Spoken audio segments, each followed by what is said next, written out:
৪৯তম বিশেষ বিসিএস এর ICT cadre নিয়ে আমাদের বিশেষ আয়োজন হচ্ছে। আমরা যে সিলেবাসের টপিক আছে সেই টপিক ভিত্তিক আলোচনা করব। কোনগুলো গুরুত্বপূর্ণ টপিকস সেটা নিয়ে আমরা আলোচনা করব এবং কোনগুলো কম। এবং আলোচনা ছাড়াও আমাদের প্রত্যেকটা টপিক নিয়ে ক্লাস হবে এবং টপিকের শেষে আমরা কিছু এমসিকিউ সলভ করব। যেমন আজকে ক্লাসগুলোতে প্রায় 50টার মতো এমসিকিউ আমরা এখানে নিয়েছি এবং হচ্ছে টপিকে আমরা আলোচনা করব। এবং আজকের হচ্ছে আমরা যে টপিকটা নিয়েছি সিলেবাসের প্রথমটা হচ্ছে কম্পিউটার প্রোগ্রামিং। এই সিলেবাসটা এটা হচ্ছে 971 কোড যাদের, তাদের জন্য আমরা এটা সিলেক্ট করব। এবং এই সবগুলো ক্লাসই হচ্ছে আমাদের যে ইউটিউব চ্যানেল সেখানে হচ্ছে সম্পূর্ণ ফ্রি এবং মোটামুটি প্রায় এখানে আহ, পরীক্ষার আগে আপনি প্রায় কমপক্ষে 50টি ক্লাস পাবেন। তো আপনারা যদি নিয়মিত আমাদের এই ক্লাসগুলো করতে থাকেন অবশ্যই আপনারা একটা ভালো লেভেলের কমন পাবেন, যেগুলো সাধারণত অনেকেই এখন দেখতেছেন যে বিভিন্ন কোর্স করাইতেছে যে 2 মাসের মধ্যে আপনি কোর্স করে ক্যাডার হয়ে 2 মাসে আসলে কোর্স করে ক্যাডার হওয়াটা খুবই কঠিন। যারা 4-5 বছর থেকে প্রস্তুতি নিচ্ছে তারাই পারতেছে না। তো এই ধরনের ফাঁদে না পড়ে আসলে আপনারা এই ধরনের ফ্রি ক্লাসগুলো করতে পারেন, যেখান থেকে আপনার বেসিক যে ধারণাটা আছে সেটা স্ট্রং হয়ে যাবে। বিসিএস এ যদি মিস হয়ে যায় তাহলে অবশ্যই সামনের যে পরীক্ষা আছে সেগুলোর জন্য আপনার এই বেসিকগুলো অবশ্যই কাজে দেবে। তো আমাদের প্রত্যেকটি ক্লাস মোটামুটি অনেক লম্বা হবে এবং আপনারা ধৈর্য ধরে যদি ক্লাসগুলো করতে পারেন তাহলে এই টপিকসগুলো সম্পর্কে একটা ভালো আইডিয়া হবে এবং আপনাদের কিছু এমসিকিউ সলভ হওয়ার পরে আপনারা এই এমসিকিউ থেকে কমনও পেয়ে যেতে পারেন। তো আজকের ক্লাস আমরা এখানে শুরু করছি।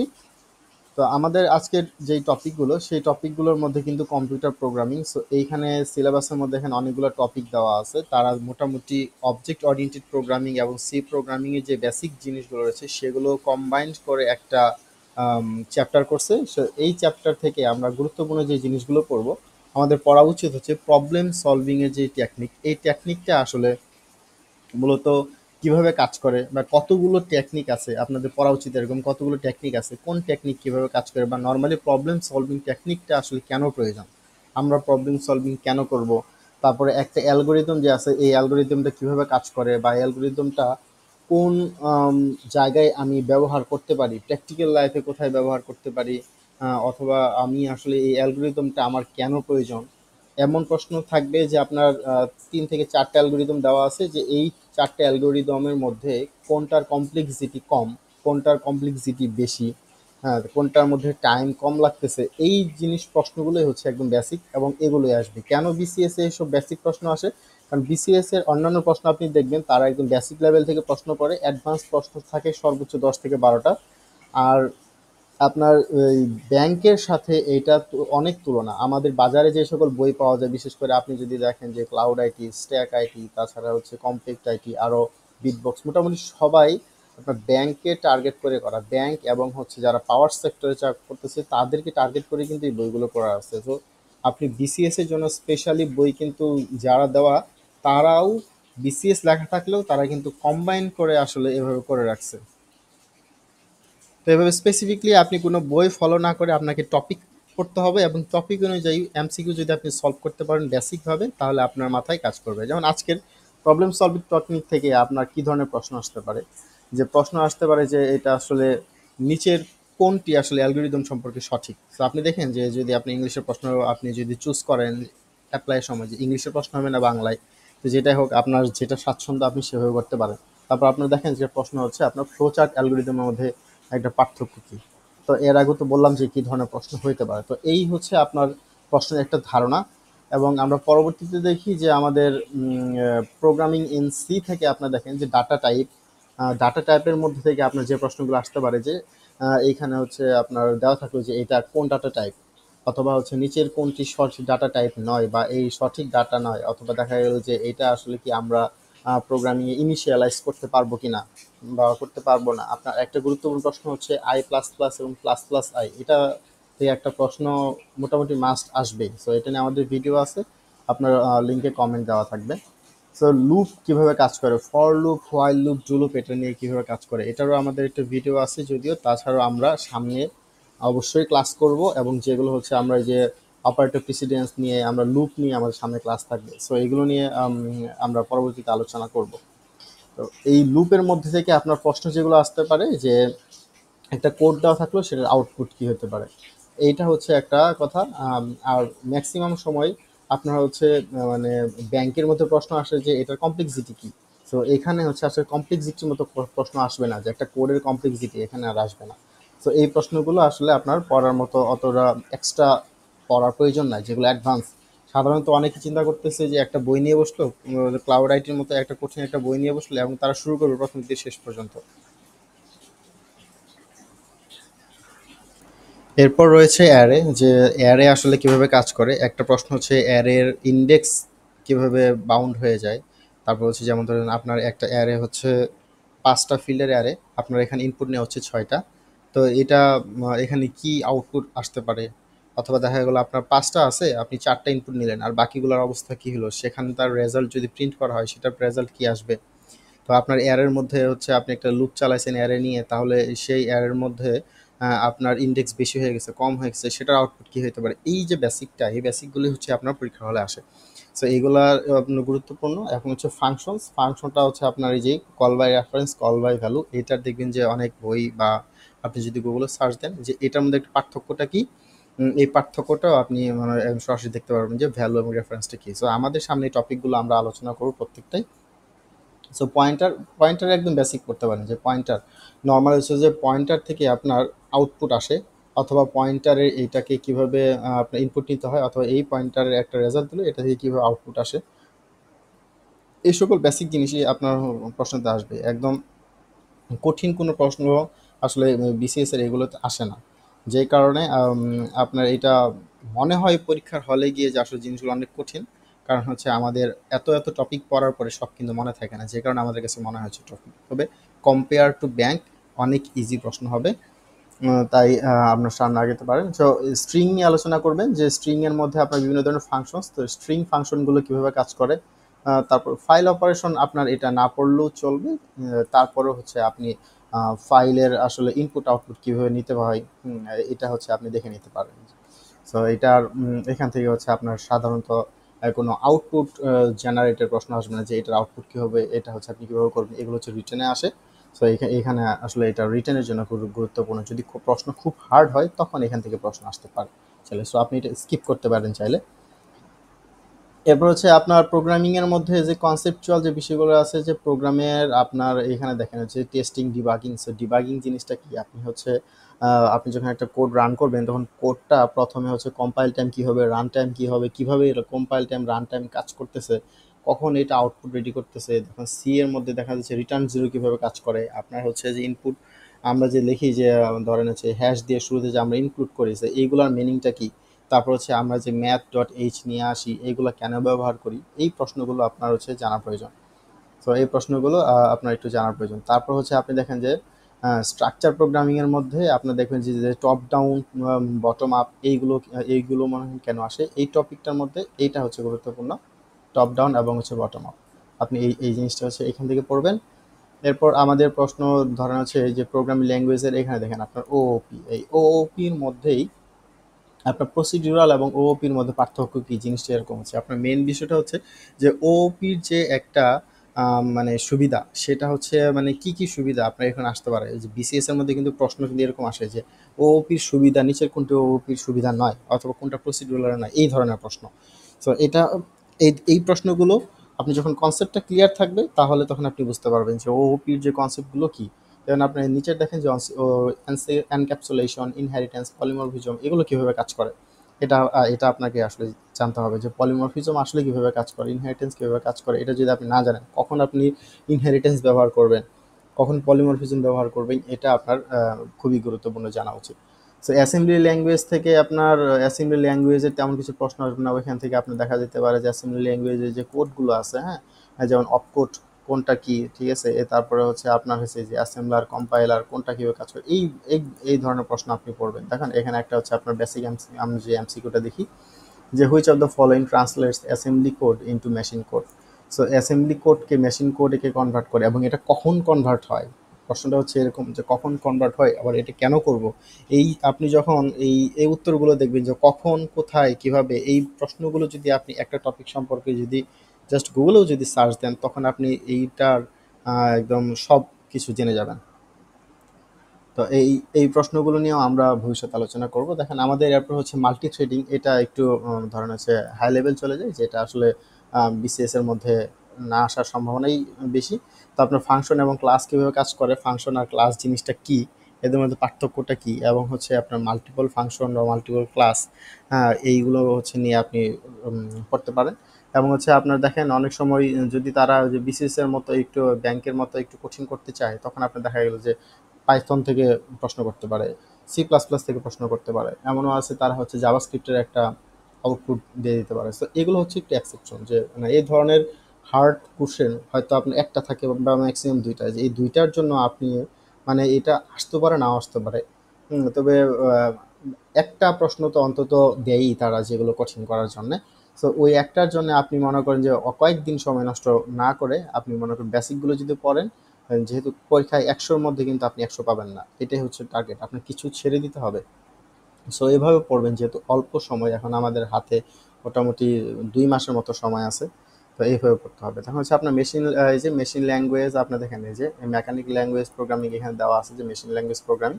সো আমরা যে মেশিন ল্যাঙ্গুয়েজ প্রোগ্রামিং বিষয়টা হইতেছে, এইখানে একটু মনে হয় ভুল আছে, তারা আমরা দেখি যে আমাদের এখানে মেশিন ল্যাঙ্গুয়েজ নিয়ে কী লিখছে তারা।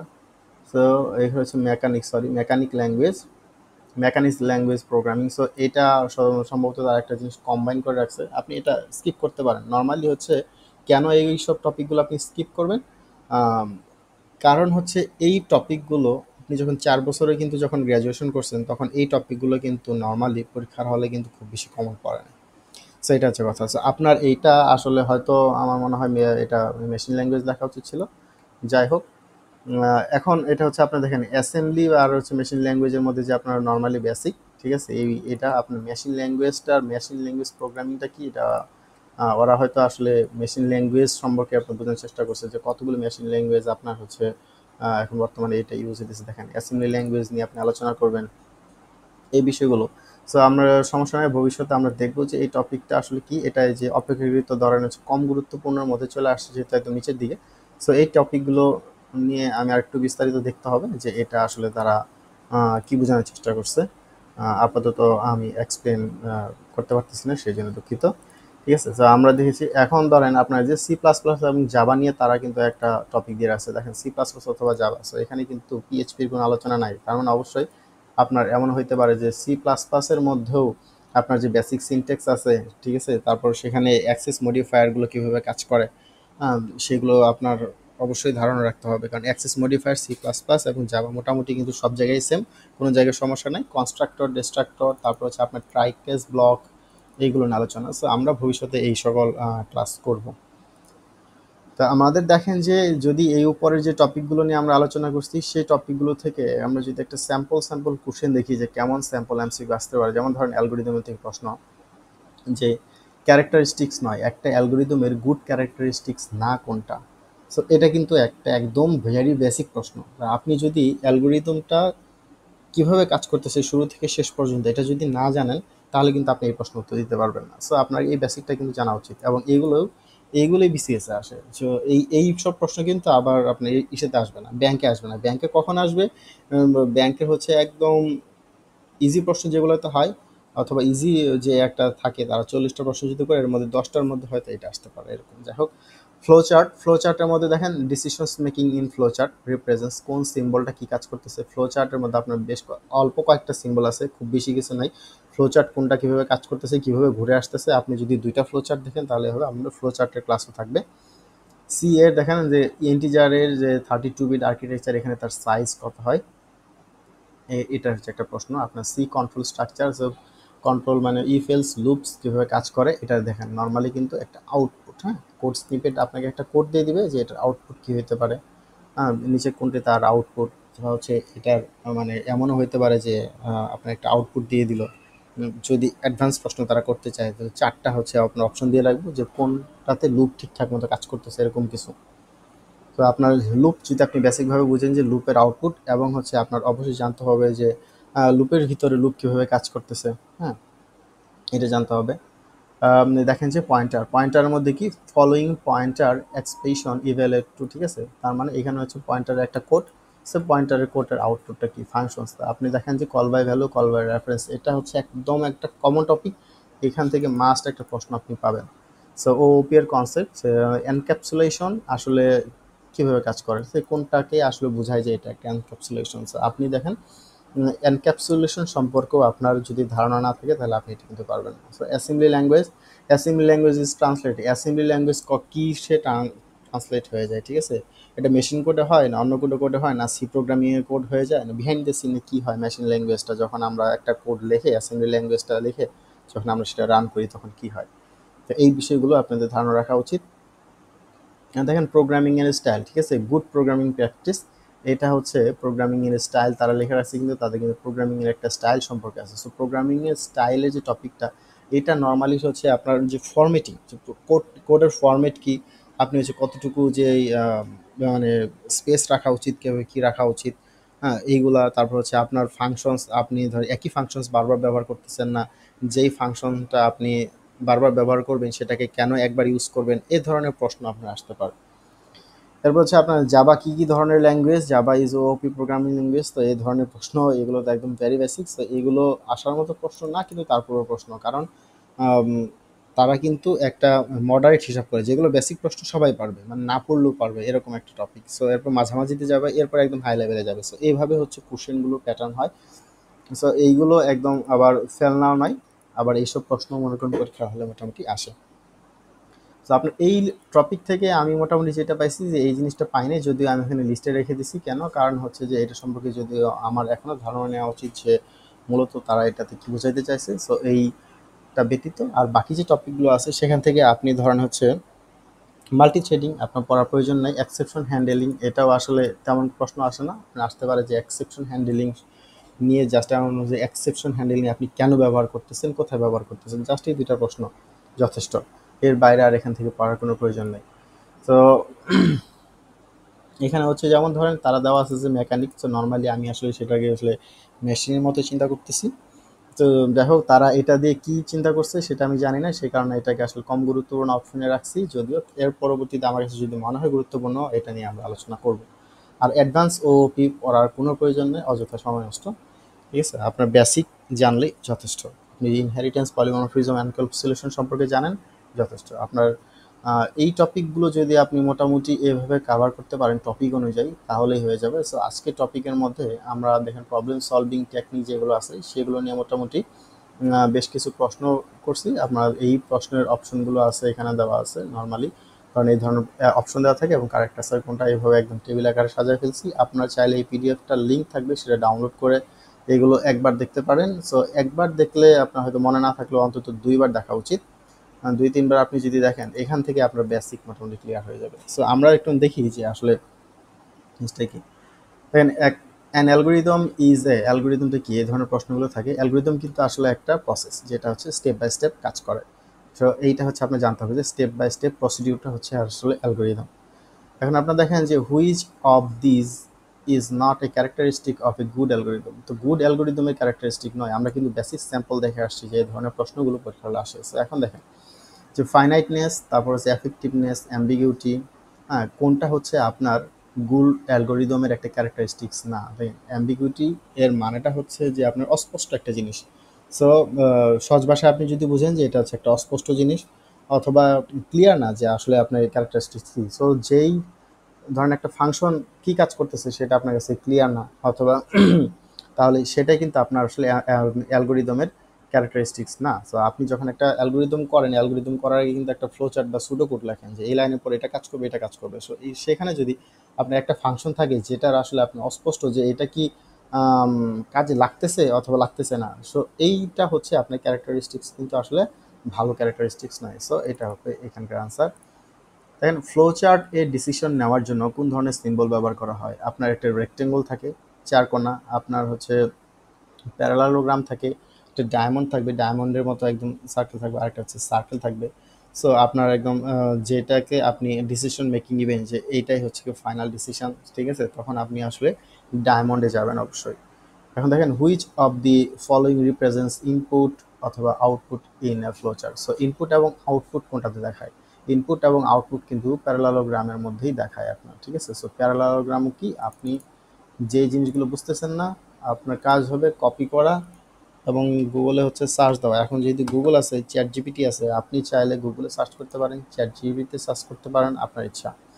সো আমি ম্যাক্সিমাম সময় চ্যাট জিপিটি ব্যবহার করি, এবং এই যে ফরম্যাটগুলো করা, এই ফরম্যাটগুলো চ্যাট জিপিটিতে দেওয়া যায় আমাকে। আসলে এই যে যে একটা আমরা পেজ বানায় রাখছি, যে পিডিএফটা পড়তেছি আমরা, এটার গুগলকে বলা যে আমাকে একটা ফরম্যাট করে দাও, চ্যাট জিপিটিকে সে কিন্তু ফরম্যাট করে দিচ্ছে এভাবে টেবিল আকারে, নাহলে আমার জন্য এটা করা অনেক সময় সাপেক্ষ ব্যাপার। সো আপনারা চ্যাট জিপিটিকেও আস্ক করতে পারেন, অথবা আপনি এখানে দেখতে পারেন, দেখেন আপনার প্যারালালোগ্রাম এইসব বিষয়গুলো, আপনার যে একটা শেপ আছে, শেপগুলো আপনি দেখবেন এখানে অল্প কয়েকটা শেপস, এই শেপগুলো নিয়ে আপনার আলোচনা করা উচিত। ওকে, অ্যালগোরিদম এর ফাইনাইটনেস জিনিসটা কি? অ্যান্ড ফাইনাইটনেস বলছে, ফাইনাইট বলতে আমরা জিনিসটা বুঝছি একটা নির্দিষ্ট, এর বাংলা মানেটাই হচ্ছে নির্দিষ্ট। সো অ্যালগোরিদমের মেন জিনিসটা থাকবে যে আপনার কত স্টেপে আপনার রেজাল্টটা আসবে, এটা কিন্তু একদম ফিক্সড থাকা লাগবে। আপনি এক এক অ্যালগোরিদম, মানে একটা অ্যালগোরিদম আপনি বানাইছেন, সেই অ্যালগোরিদমটা একটা নির্দিষ্ট কাজের জন্য, কাজের উদ্দেশ্যে, কিন্তু আপনার দেখা গেল যে যেই কাজের উদ্দেশ্যে বানাইছেন সেটা এক এক সময় এক এক স্টেপ ব্যবহার করতেছে, কোনো আবার 3 স্টেপে শেষ হয়ে যায়, কোনো আবার 4 স্টেপে শেষ হয়ে যায়, তাহলে কিন্তু সেটা কিন্তু আপনার অ্যালগোরিদমের ফাইনাইটনেস ধরে রাখতেছে না। তখন আপনার অ্যালগোরিদমটা কিন্তু এটা সঠিকভাবে কাজ করতেছে না। সো অ্যালগোরিদমের স্টেপ, একটা প্রবলেম সলভ করার জন্য অ্যালগোরিদমটা ব্যবহার করতেছেন, সেটা যতবারই ব্যবহার করবেন ততবার সমপরিমাণ হচ্ছে আপনার স্টেপ ব্যবহার করবে। এটাই হচ্ছে মেন কথা, যে আপনার দেখেন ফাইনাইট নাম্বার অফ স্টেপ, আপনার যতগুলো স্টেপ থাকবে সেটাকে নির্দিষ্ট থাকতে হবে, কারণ এইটা বারবার চেঞ্জ হতে পারবে না। Which symbol is used for a process in a flow chart? So flow চার্টের মধ্যে কোনটা হচ্ছে আপনি প্রসেসের কাজ করবেন? রেক্টেঙ্গল।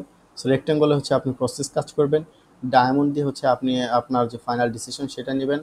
সো এইভাবে হচ্ছে আপনার যেই অল্প কয়েকটা শেপ আছে সেগুলো আপনি দেখতে পারেন। সো এটা কীভাবে আপনি হচ্ছে একটা প্রশ্ন করতেছেন, সেই সম্পর্কে আপনি যদি আরও ভালো জানতে চান, আপনার জানা উচিত যে এখন গুগলে গিয়ে সার্চ করবেন যে ফ্লো চার্টের কতগুলো হচ্ছে আসলে শেপ আছে এবং কোন শেপ কীভাবে কাজ করে। এই জিনিসটা আপনি হচ্ছে সার্চ দেন, একবার পড়েন, মোটামুটি মাথায় গেঁথে যাবে। সো পড়ার সিস্টেমটা হচ্ছে এরকম, ধরার ধরনটা হচ্ছে এরকম। এভাবে যদি আপনি না পড়েন, তাহলে আপনি খুব বেশি আগাইতে পারবেন না।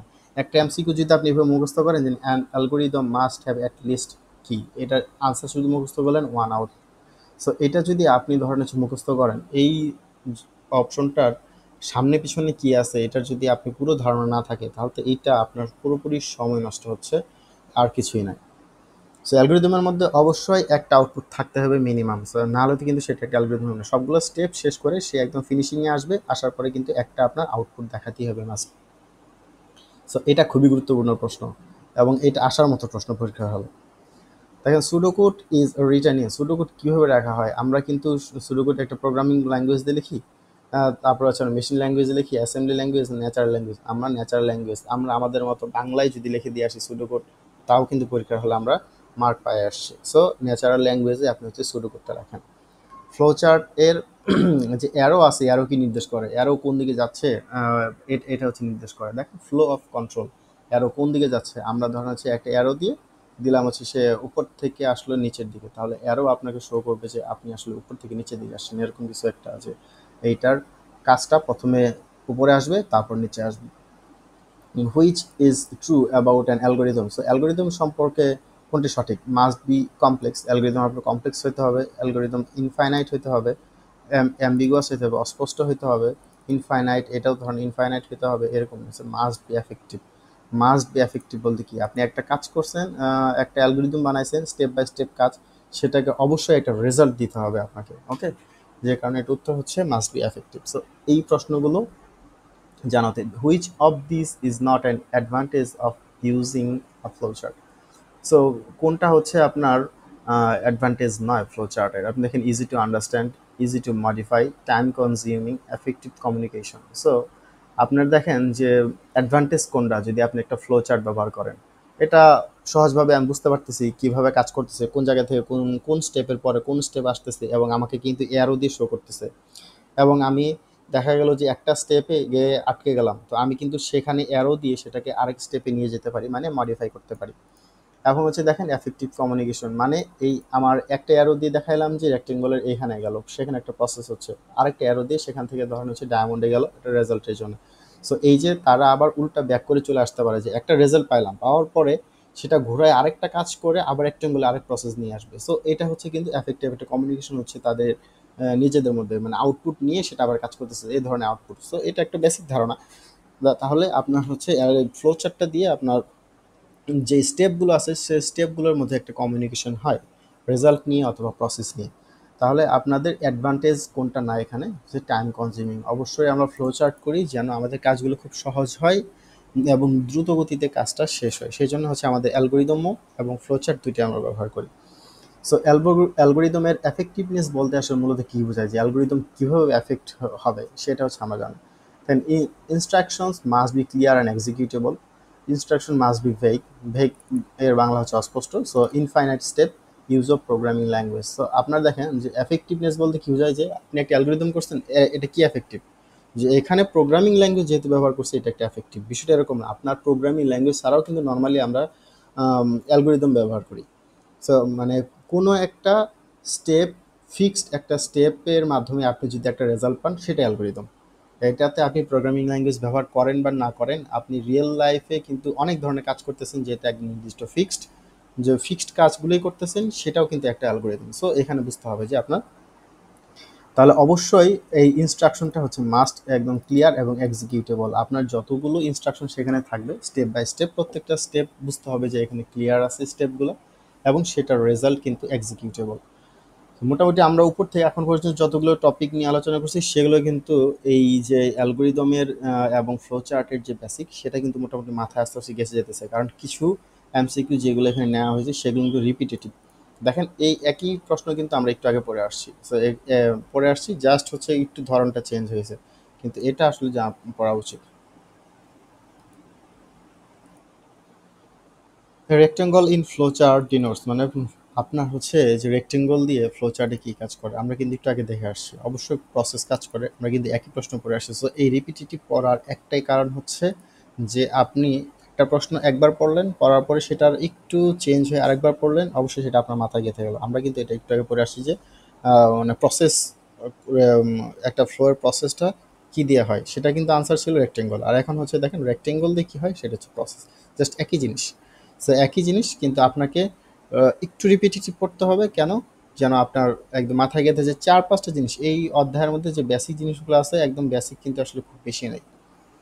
দেখেন আপনার পড়তে হবে কি, যে আপনার এখানে যেগুলো দেওয়া আছে এগুলো দিলে যে আপনার সব এমসিকিউ কাভার হয়ে যাবে বিষয়টা তা না। এইখানে হচ্ছে আপনার একদম বেসিক স্যাম্পল, যে আপনি দেখেন যে কি কি প্রশ্ন আসে, কিভাবে প্রশ্ন আসে, এইটাই হচ্ছে মূলত মানে আমাদের উদ্দেশ্য আর কি।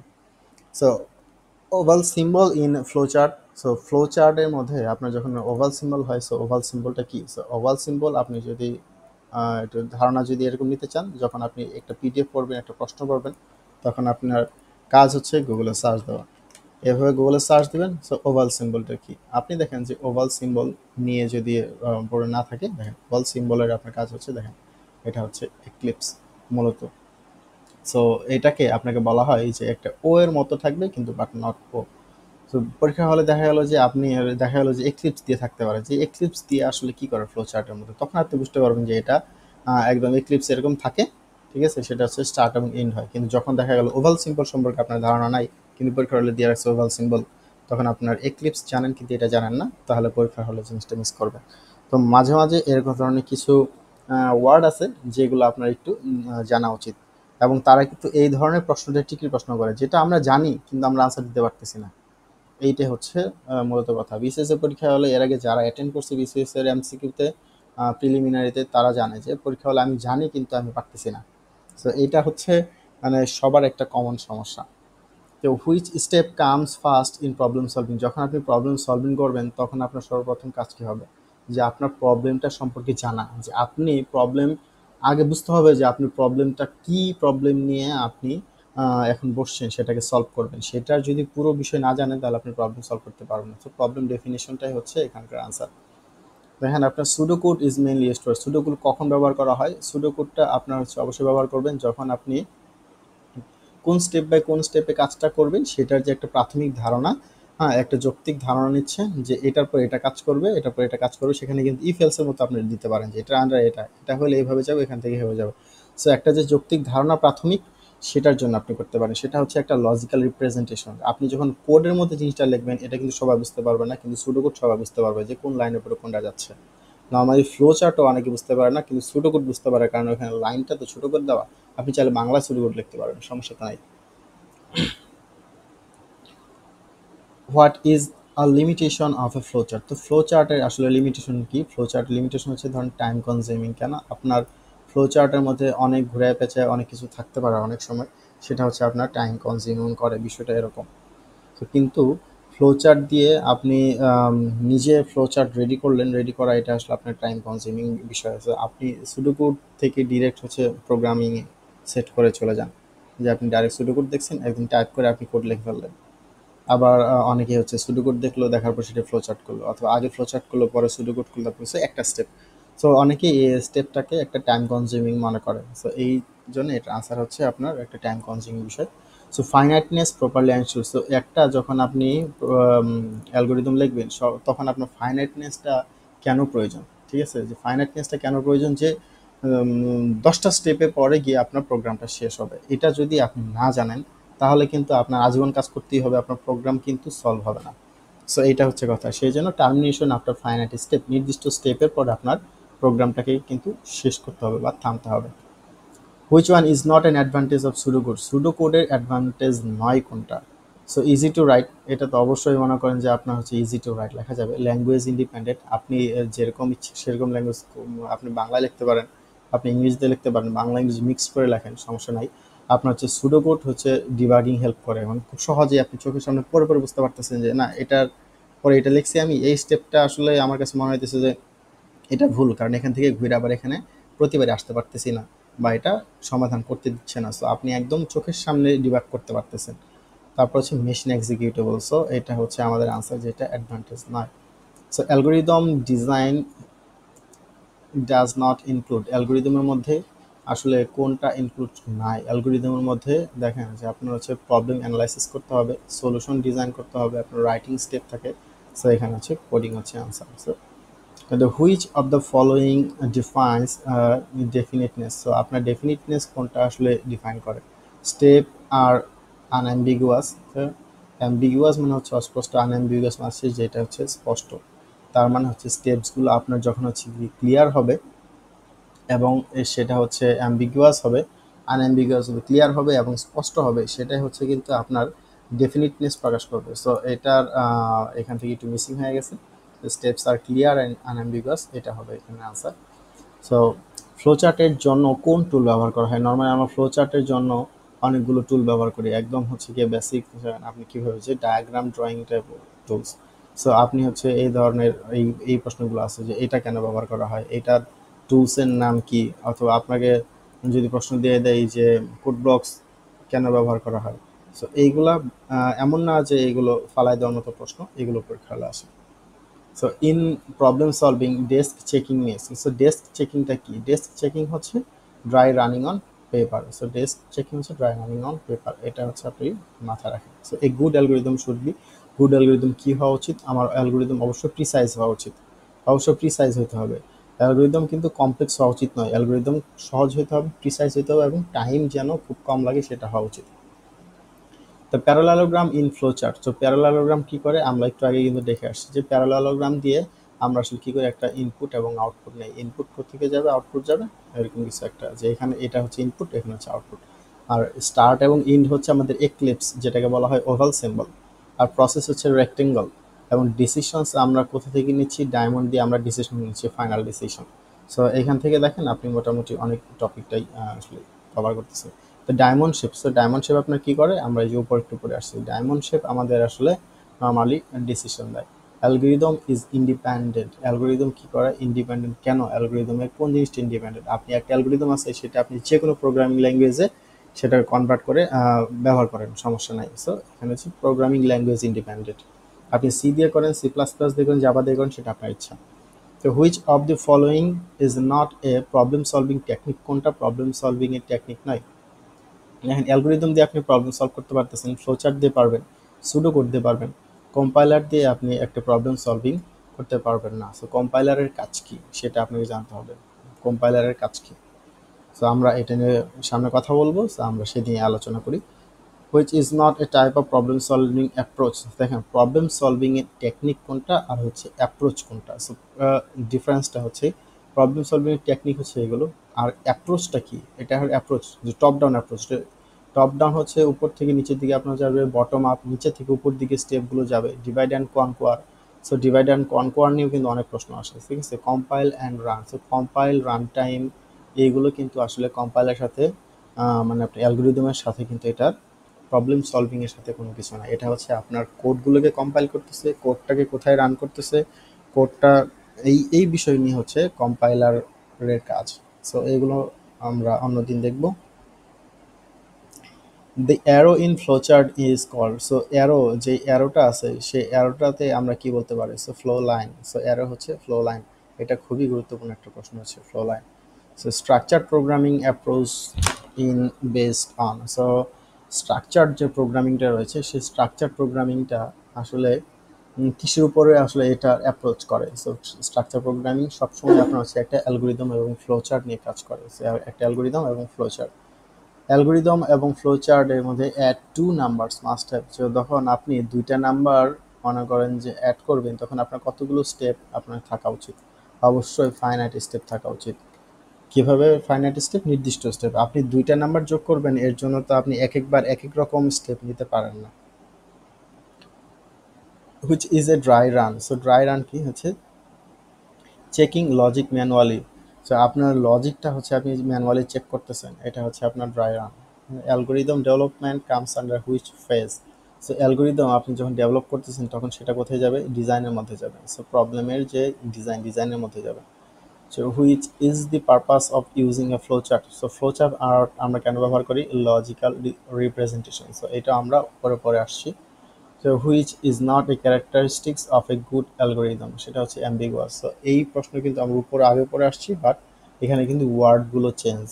সো আপনার একই জিনিস মনে করেন যে একটু একইভাবেই পড়তে হবে, ওয়ার্ডগুলো জানতে হবে। কিছু কিছু যারা হচ্ছে ইংলিশের প্রশ্ন আনসার দিবেন, অনেক কিন্তু দেখা যাচ্ছে বাংলায় আনসার, কিন্তু আপনার কিন্তু বাংলায় কিন্তু অপশন কিন্তু আপনি দিবেন না যে ফাইনাইট, ক্লিয়ার, এঙ্গুলার। সো আপনাদের আনসার কিন্তু পরীক্ষা হলে ইংলিশের প্রশ্ন, ইংলিশের উত্তর। সো আপনাকে কিছু বেসিক ওয়ার্ড জানতে হবে। The connector symbol in flowchart is represented by, যে কানেক্টর যে একটা সিম্বল রয়েছে, সেই কানেক্টর সিম্বলটা কি। দেখেন connector symbol in flowchart is represent by, যখন আপনি কানেক্টর করতেছেন তখন হচ্ছে আপনি সার্কেল দিয়ে কানেক্টর করতেছেন। Okay, what is the use of a connector in হচ্ছে ফ্লোচার্ট, ফ্লোচার্টে হচ্ছে আপনার কানেক্টরটা কি করে, এটা হচ্ছে দুইটা জিনিসকে হচ্ছে গিয়া আপনার কানেক্ট করবে। সো অবশ্যই connect to pages. In algorithm input, ইনপুটটা কি, ইনপুট হচ্ছে কি একটি ডেটা, যেই ডাটাটাকে আপনি পরবর্তীতে নিয়ে কাজ করবেন, সো এটা হচ্ছে একটা input. Which is not use of flowchart, so flowchart কেন, ফ্লোচার্ট হার্ডওয়্যার ডিজাইন করার জন্য ফ্লোচার্ট ব্যবহার করা হয় না। ফ্লোচার্ট সাধারণত প্রোগ্রামিং বা লজিক যেগুলো রয়েছে সেগুলোর জন্য করা হয়। সো আপনি ডকুমেন্টেশনের জন্য হচ্ছে ফ্লোচার্ট ব্যবহার করতে পারেন, আপনি ডিবাগিংয়ের জন্য করতে পারেন, সমস্যা নেই। Which of the following is an algorithm not used for, হ্যাঁ। সো অ্যালগোরিদম যেটাতে ইউজ করে না, অ্যালগোরিদম ঠিক আছে কোথায় হচ্ছে হার্ডওয়্যার ডিজাইন করার সময় অ্যালগোরিদমটা ইউজ করা হয় না। So algorithm development does not include, algorithm development কোথায় ব্যবহার করা হয় না, অ্যালগোরিদম ডেভেলপমেন্ট কোডিং কিন্তু ইনক্লুড করে না। তো first step in solving A problem is, প্রথম স্টেপটা কি, আপনার প্রবলেমটাকে বুঝতে হবে, আন্ডারস্ট্যান্ড। সো আমরা রিপিটেটিভ আগেও পড়ে আসছি।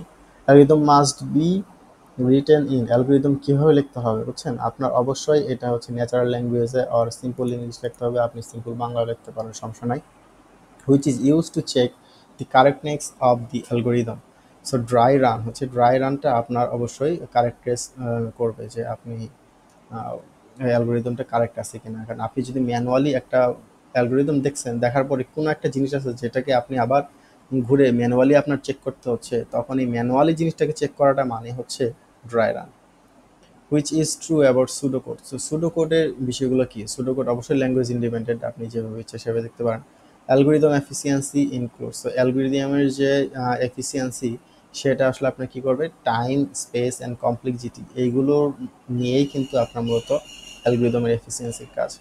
Which one is not a flow chart symbol, so flow চার্টের সিম্বল কোনটা নয়, সো লুপ হচ্ছে ফ্লো চার্টের সিম্বল নয়।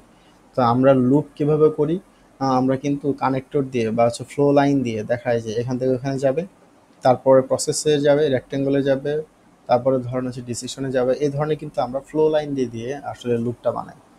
তো হুইচ ইজ অ্যান অ্যালগোরিদম, কোনটা হচ্ছে অ্যালগোরিদম, ঠিক আছে? অ্যালগোরিদম কি, স্টেপ বাই স্টেপ একটা সমাধান হচ্ছে algorithm. Which is not a flow chart advantage, তো ফ্লো চার্টের অ্যাডভান্টেজেস নাই কোনটা, টাইম কনজিউমিং। দেখেন উপরের যেই 1 থেকে 50 পর্যন্ত যে আমি প্রশ্নটা করছি, এখান থেকে মিনিমাম 10টা প্রশ্ন রিপিটেটিভ আসছে, মানে টোটাল রিপিটেটিভ প্রশ্ন। আপনি যদি পুরো ক্লাসটা করে থাকেন তাহলে আপনি দেখেন অন্তত এই যে 10টা প্রশ্ন রিপিট হয়েছে, একই রকম প্রশ্ন ঘুরায় রিপিট হয়েছে, কি ধরনের উত্তর রিপিট হয়েছে, এই 10টা প্রশ্ন আপনার মাথায় কিন্তু এসে গেছে মোটামুটি। এই আজকে ক্লাসটা করার পরে অন্তত এই 10টা প্রশ্নের উত্তর কিন্তু আপনি ভুলবেন না, যেগুলো আপনি 2 বার 3 বার করে শুনছেন অথবা দেখছেন। তো এই এমসিকিউ এর মধ্যে যে বেসিক জিনিসটা আছে সেগুলো আপনি জানেন। এখন এই টপিকের মধ্যে কিন্তু আমরা সব কিন্তু কভার করিনি। আমরা এই টপিকের মধ্যে দেখেন শুধুমাত্র আমরা এই প্রবলেম সলভিং এর যে টেকনিক, অ্যালগোরিদম, এই টপিকটাই কিন্তু কভার করছি। এখানে কিন্তু আরো স্পেসিফিক যেই বিষয়টা আছে যে অ্যালগোরিদম আর কতগুলো অ্যালগোরিদম আছে, প্রত্যেকটি অ্যালগোরিদমের নাম, ওই অ্যালগোরিদমগুলো কি ধরনের কাজ করে, সো এটা ক্লাস তো আলাদা আছে, এটা টপিকই কিন্তু আলাদা। তো আমরা পরবর্তী দিনে আমরা দেখবো যে আসলে প্রোগ্রামিং ইন সি, এই যেই বিষয়গুলো আছে, ডাটা টাইপস, অপারেটর, এই টপিকগুলো নিয়ে আমরা আসলে পরবর্তী দিনে একটা এমসিকিউ দেখবো। এইভাবে এমসিকিউ শেষ করে তার পরবর্তীতে আমরা পরবর্তী টপিকে যাব, ডিজিটাল সিস্টেমে যাবো। তো এইভাবে আমরা মোটামুটি কাভার করতে থাকবো। আপনারা আমাদের সাথেই থাকেন এবং যেই টপিকগুলো আপনাদের বুঝতে সমস্যা হচ্ছে সেগুলো কমেন্টস করবেন, আমরা সেগুলো নিয়ে ভিডিও করার চেষ্টা করব। এবং হচ্ছে আমাদের এখানে যতগুলো ক্লাস আছে এগুলো সবই ফ্রি এবং নিয়মিত আপনারা এখান থেকে ক্লাস পাবেন আশা করছি। আমরা সর্বোচ্চ চেষ্টা করব পরবর্তী বিষয় শেষ করার পর্যন্ত। সো আমাদের সাথেই থাকুন এবং চ্যানেলটি সাবস্ক্রাইব করুন। ধন্যবাদ।